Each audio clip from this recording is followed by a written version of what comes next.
Congress party Kavadiguda division president P Bhaskar ఆధ్వర్యంలో are convention హాల్లో మద్దతు కార్యక్రమం నిర్వహించారు. ఈ కార్యక్రమంలో ముషీరాబాద్ నియోజకవర్గం నాయి బ్రాహ్మణ సంఘాలు వచ్చి అంజన్ కుమార్ యాదవ్ కు పూర్తి మద్దతు పలికారు. అంజన్ కుమార్ యాదవ్ మాట్లాడుతూ తెలంగాణ ఇచ్చింది సోనియా గాంధీ, మళ్లీ మనం కాంగ్రెస్ కి ఓటు వేసి కాంగ్రెస్ పార్టీని గెలిపించి ఆమె రుణం తీర్చుకోవాలన్నారు. కుటుంబ పరిపాలన తరిమి కొట్టి మళ్లీ కాంగ్రెస్ పార్టీని తీసుకొని రావాలన్నారు. కాంగ్రెస్ హయాంలో చాలా అభివృద్ధి పనులు చేశాము, కానీ ఇప్పుడు ఉన్న ప్రభుత్వం కేవలం వారికి మాత్రం లాభం కలిగేలా చూసుకుంటున్నారని అన్నారు.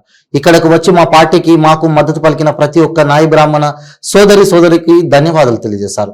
రాబోయే రోజుల్లో ఖచ్చితంగా కాంగ్రెస్ జెండా ఎగురుతుందని అన్నారు.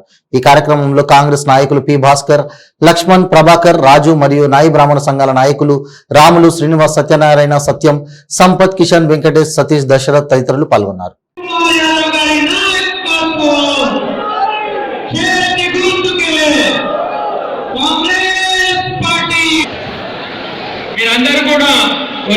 మిత్రులారా, ఒకటి జ్ఞాపకం పెట్టుకోండి, ఈ రోజు యావత్ తెలంగాణలో మొత్తం కాంగ్రెస్ పార్టీ విజయభేరి మోగిస్తుంది.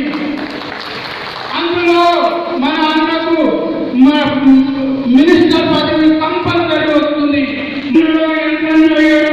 మన అన్నను ఎంచుకునే అవకాశం మనకుంది. మన నాయ బ్రాహ్మణులు అంటే మాట తప్పరు, మైన చెప్పరు. ఎందుకంటే మన నాయి బ్రాహ్మణులది ఇంత పెద్ద అవకాశం ఉంది, ఇంత పెద్ద ఇది ఉంది. పుట్టిన నుంచి సత్య వరకు సేవ చేసేది మన నాయి బ్రాహ్మణులు. ఓడిపోయి